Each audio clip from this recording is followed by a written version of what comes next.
한 분이 손자 결혼 자금으로 8천만 원을 현금으로 뽑아서 은행을 나서는 순간 국세청 컴퓨터에 경고음이 울렸습니다. 그리고 정확히 3일 후 세무서에서 전화가 걸려왔어요. 왜 그렇게 큰 돈을 갑자기 현금으로 인출했냐고 물어보더군요. 이런 일이 실제로 벌어지고 있습니다. 지금 이 순간에도 전국의 수많은 어르신들이 자녀를 도와주려다 뜻밖의 세무조사를 받고 계세요. 안녕하세요. 15년째 어르신들의 세무 문제만 전담해서 해결해드리고 있는 공인회계사 박성우입니다. 저는 지금까지 1,000명이 넘는 어르신 고객분들을 만나면서 늘 똑같은 안타까움을 느꼈어요. 대부분이 조금만 더 일찍 알았더라면 충분히 피할 수 있었던 문제들이었거든요. 특히 요즘 들어서 가장 많이 받는 질문이 바로 이겁니다.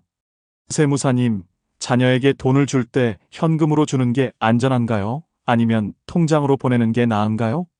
겉보기엔 단순한 고민 같지만 이 선택 하나 때문에 억울하게 세무조사를 받게 되는 분들이 정말 많아요. 그래서 오늘은 그 답을 확실하게 알려드리려고 합니다. 먼저 꼭 기억해 두셔야 할 3가지가 있어요.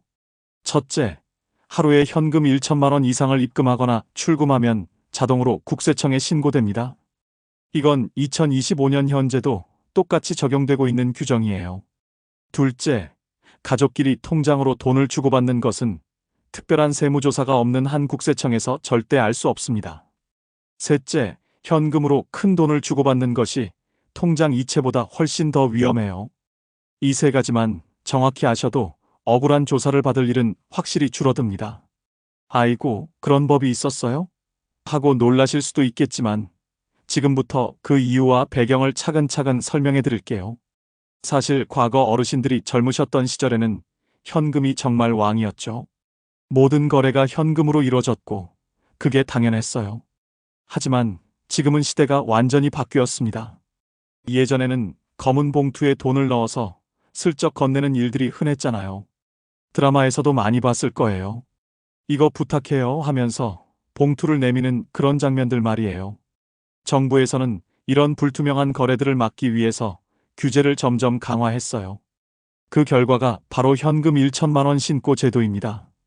은행에서 큰 금액의 현금 거래가 일어나면 컴퓨터가 자동으로 국세청에 보고하게 되어 있어요.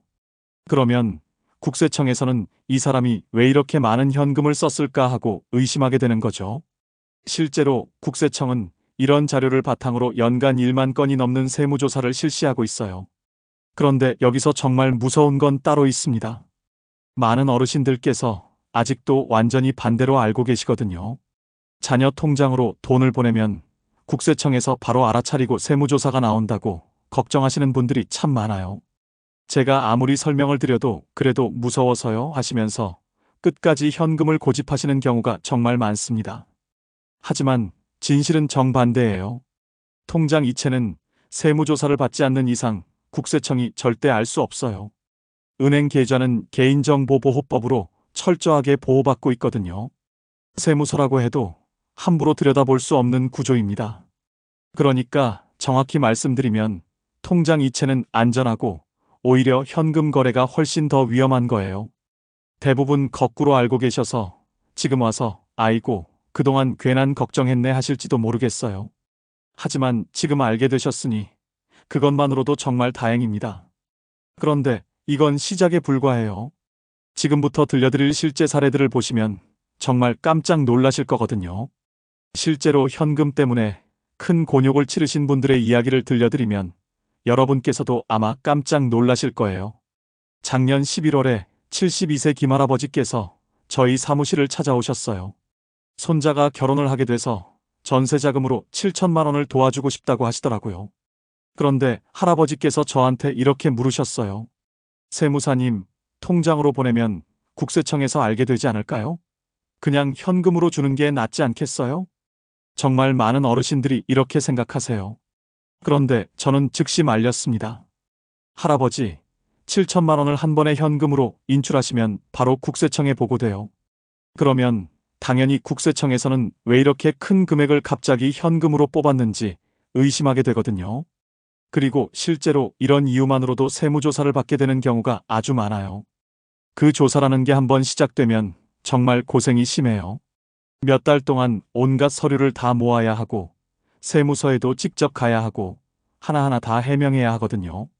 어르신들께선 그 과정을 겪으면서 아이고 괜히 건드렸다 하며 엄청난 스트레스를 받으세요. 그런데 만약 통장으로 보내셨다면 어땠을까요? 아무 문제 없어요. 할아버지가 손자 통장으로 돈을 보낸 것뿐인데 그걸 문제 삼을 이유는 전혀 없거든요.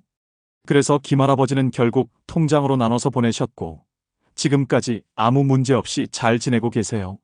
나중에 그럼 진작 그냥 이체로 할 걸 그랬네 하고 웃으시며 돌아가셨죠. 하지만 더 충격적인 사례가 또 있어요. 68세 이 할머니 이야기인데요. 이분은 평생 깻잎 농사를 지어오신 분이에요. 특히 깻잎 기르는 솜씨가 동네에서도 알아줄 정도로 뛰어나셨죠. 지난해에도 깻잎을 잘 길러서 4천만 원을 버셨는데 전부 현금으로 받으셨어요. 그리고 며칠 뒤에 그 돈을 은행에 한 번에 입금하셨거든요. 그런데 그로부터 며칠 후에 세무서에서 전화가 왔어요. 이 할머니 최근에 현금 4천만 원을 입금하셨는데 이 돈이 어디서 나온 건지 설명 좀 해주세요. 할머니는 정말 깜짝 놀라셨죠. 아니, 이건 내가 농사지어서 번 돈인데 왜 물어보지? 당연히 당황스럽고 기분도 나쁘셨을 거예요. 물론 깻잎 한 수익이니까 문제될 게 전혀 없지만 문제는 그걸 증명하기 위해서 온갖 서류를 다 준비하셔야 했다는 거예요. 농산물 판매 증명서부터 농지 등기부등본까지 혼자서 준비하기엔 정말 어려운 일들이었어요. 깻잎 농사도 바쁜데 이런 서류까지 챙기려니 얼마나 힘드셨겠어요? 그래서 할머니께서도 이런 말씀을 하시더라고요. 진작 알았더라면 좋았을 텐데. 그렇다면 이런 상황을 어떻게 피할 수 있을까요? 사실 방법은 아주 간단해요. 첫 번째는 나눠서 입금하는 거예요. 만약 4천만 원을 현금으로 받으셨다면 그걸 한 번에 입금하지 마시고 며칠에 걸쳐서 나눠 넣으시는 거죠.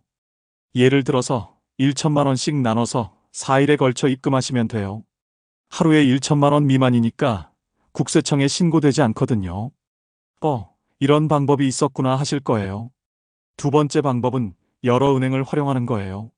신한은행에 900만 원, 국민은행에 900만 원, 우리은행에 900만 원 이런 식으로 입금하시면 총 2,700만 원이지만 어느 한 은행도 1천만 원을 넘지 않아요. 그러니까 세무서에 자동으로 보고되지 않는 거죠. 왜냐하면 은행들끼리는 서로 고객 정보나 입금 내역을 공유하지 않거든요. 세 번째, 가장 좋은 방법은 애초에 통장으로 돈을 받는 거예요. 요즘은 깻잎이나 다른 농산물을 팔 때도 계좌이체로 충분히 거래할 수 있잖아요. 시대가 많이 좋아졌어요. 하지만 여기서 끝이 아니에요. 지금부터 말씀드릴 내용이 훨씬 더 중요한데 자녀에게 돈을 줄 때 꼭 알아둬야 할 법이 작년부터 완전히 바뀌었거든요. 이걸 모르시면 정말 큰 손해를 보실 수 있어요. 바로 자녀 증여세법이 완전히 바뀐 거예요. 이걸 모르시면 정말 큰 손해를 보실 수 있어요. 기본적으로는 부모가 성인 자녀에게 10년간 5천만 원까지 세금 없이 줄 수 있다는 건 다들 아실 거예요. 그런데 작년부터 결혼하는 자녀에게는 여기에 추가로 1억 원을 더 줄 수 있게 됐어요. 그러니까 기본 5천만 원 더하기 결혼 1억 원, 총 1억 5천만 원까지 세금 한 푼도 안 내고 줄 수 있다는 뜻이에요. 더 놀라운 건 양가 부모님이 함께 도와주면 신혼부부가 최대 3억 원까지도 세금 없이 받을 수 있다는 거예요. 그런데 여기서 함정이 하나 있어요. 자녀가 아이를 낳았을 때도 1억 원까지 추가로 줄 수 있긴 한데 결혼 1억 원과 출산 1억 원을 합쳐서 최대 1억 원까지만 공제된다는 점이에요. 아이고, 그럼 결혼할 때 1억 원을 다 주면 출산할 때는 못 주는 거네요?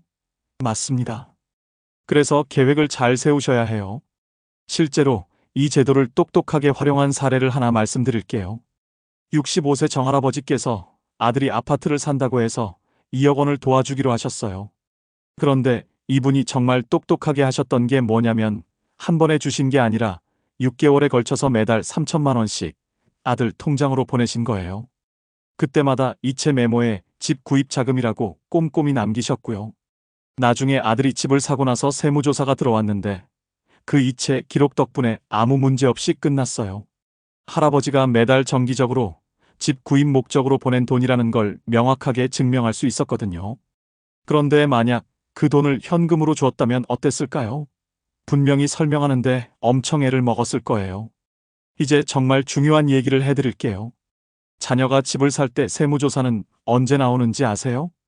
바로 자녀 소득에 비해서 너무 비싼 집을 샀을 때예요. 국세청은 모든 사람의 소득과 재산을 컴퓨터로 분석해요. 신고된 소득에 비해 재산이 지나치게 많으면 자동으로 의심 신호가 뜨는 거죠. 예를 들어서 아들이 지금까지 소득을 합쳐서 총 3억 원을 신고했는데 어느 날 10억짜리 아파트를 샀다고 해봐요. 그럼 국세청 입장에서는 당연히 7억 원은 어디서 났을까 하고 의문을 갖게 되는 거예요. 특히 나이가 어린 사람들이 조사를 더 많이 받아요. 30대 초반 사회초년생이 가장 위험해요. 아직 오래 일하지도 않았고 소득이 높을 리도 없는데 비싼 집을 샀다면 저 젊은 사람이 무슨 돈으로 그 집을 샀을까 하고 당연히 의심받게 되거든요. 그럼 어떻게 하면 안전하게 자녀를 도와줄 수 있을까요? 첫 번째는 자녀 소득에 맞는 수준의 집을 사게 하는 거예요. 부모 마음은 더 좋은 집, 더 넓은 집 사주고 싶지만 세금 문제를 생각하면 현실적인 선택이 필요해요. 두 번째는 은행 대출을 최대한 활용하는 거예요. 부모가 도와주는 현금보다 은행 대출은 세무서에서도 의심하지 않거든요. 세 번째는 미리미리 계획을 세워서 준비하는 거예요. 갑자기 큰 돈이 오가면 그게 제일 먼저 의심받습니다. 네 번째는 차용증을 활용하는 방법인데요. 실제로 약 2억 원까지는 이자 없이 빌려줘도 전혀 문제가 없어요. 예를 들어서 자녀가 5억 원짜리 집을 살 예정이라면 3억 원은 은행 대출로 해결하고 나머지 2억 원은 부모님이 도와주기로 했다고 가정해봐요. 이때 5천만 원은 증여 신고를 하시고 나머지 1억 5천만 원은 차용증을 써서 빌려주는 걸로 처리하면 돼요. 너무 복잡하게 생각하지 마세요. 아들에게 돈을 빌려준다. 10년 후에 갚는다. 이렇게만 쓰시면 돼요.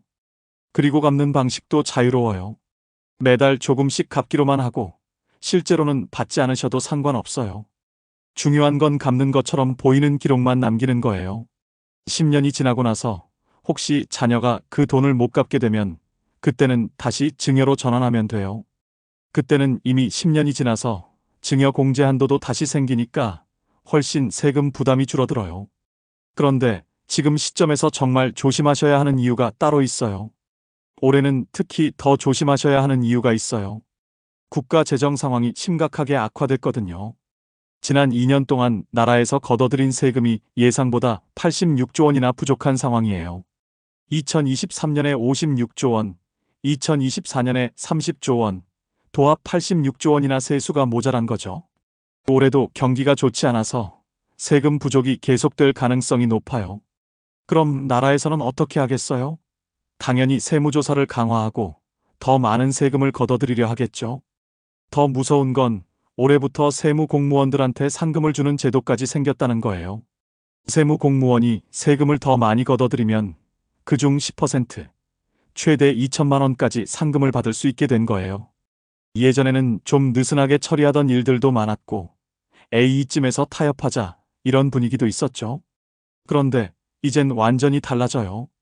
돈이 걸려 있으니까 더 철저하게 조사할 가능성이 훨씬 높아진 겁니다. 아이고, 그럼 우리 같은 사람들 더 조심해야겠네요. 맞습니다. 진짜 더 조심하셔야 해요. 그래서 지금부터라도 반드시 지키셔야 할 4가지를 말씀드릴게요. 첫째, 현금 거래는 최대한 피하셔야 해요. 특히 하루에 1천만 원 이상 입출금하는 건 절대 금지예요. 둘째, 자녀에게 돈을 주실 때는 반드시 통장 이체로 하시고 그 기록도 꼭 남기셔야 해요. 셋째, 자녀가 집을 사려는 계획이 있다면 사전에 준비하시고 절대 갑작스럽게 큰 금액을 움직이시면 안 돼요. 넷째, 혹시라도 헷갈리는 상황이나 의심이 드는 일이 생기면 혼자 판단하지 마시고 꼭 전문가와 상담하세요. 지금까지 말씀드린 내용을 다시 한번 정리해 드릴게요. 하루에 현금 1천만 원 이상 입금하거나 출금하면 자동으로 국세청에 신고됩니다. 가족끼리 통장 이체는 특별한 세무조사가 없는 이상 국세청에서 절대 알 수 없어요. 현금 거래가 통장 이체보다 훨씬 더 위험하다는 사실, 이 3가지만 기억하셔도 큰 문제를 피할 수 있어요. 그리고 성인 자녀에게는 10년간 5천만 원까지 세금 없이 증여할 수 있고 결혼할 때는 추가로 1억 원까지, 출산할 때도 1억 원까지 가능하지만 결혼과 출산을 합쳐서 최대 1억 원까지만 공제된다는 점도 꼭 기억해 두세요. 많은 분들께서 궁금해하시는 질문 몇 가지에 답변해 드릴게요. 혹시 작년에 이미 자녀에게 5천만 원을 줬는데 올해 또 줄 수 있나요? 안 돼요. 10년간 누적해서 5천만 원이거든요. 손자에게도 똑같이 적용되나요? 네, 직계비속이니까 똑같이 적용돼요. 다만 손자에게 줄 때는 할증세가 있으니까 조심하셔야 해요. 현금으로 받은 돈을 여러 은행에 나눠 넣으면 정말 안전한가요? 네, 각 은행별로 1천만 원 미만이면 신고되지 않아요. 하지만 가장 좋은 방법은 애초에 통장으로 받는 거예요. 세무 관련 정보를 더 자세히 알고 싶으신 분들께는 전문 세무서적을 추천드려요. 또한 중요한 서류 정리를 위해서는 견고한 서류 보관함도 하나 준비해 두시는 게 좋겠어요. 저는 15년 동안 세무사로 일하면서 정말 많은 어르신들을 만났고 안타까운 사례도 참 많이 봤어요. 대부분이 몰라서 생긴 일들이었고 알았더라면 충분히 피할 수 있었던 문제들이었거든요. 특히 현금 거래는 괜찮겠지 하고 안심하시는 분들이 많지만 실제로는 통장 이체가 훨씬 더 안전해요. 이 점 꼭 기억해 주세요. 자녀에게 돈을 줄 땐 계획적으로 조금씩 나눠서 주시고 무엇보다 중요한 건 혼자 판단하지 마시고 꼭 전문가와 상의하시는 거예요. 여러분이 평생 모아오신 소중한 재산, 그리고 자녀를 향한 사랑이 잘못된 방법 때문에 세금 폭탄으로 이어지는 일은 절대 있어서는 안 됩니다. 오늘 이 영상이 어르신들께 세금 걱정 없이 자녀들을 도와줄 수 있는 실질적인 도움이 되었기를 진심으로 바라요. 만약 이 영상이 조금이라도 도움이 되셨다면 좋아요 버튼으로 응원의 마음을 전해주세요. 그리고 더 많은 어르신들이 이런 중요한 정보를 놓치지 않도록 구독 버튼도 꼭 눌러주시기 바라요. 댓글로 개인적인 사례나 궁금한 점을 남겨주시면 제가 시간 날 때마다 정성껏 답변 드리겠습니다. 건강하시고 세금 걱정 없는 행복한 나날 보내시길 진심으로 바랍니다.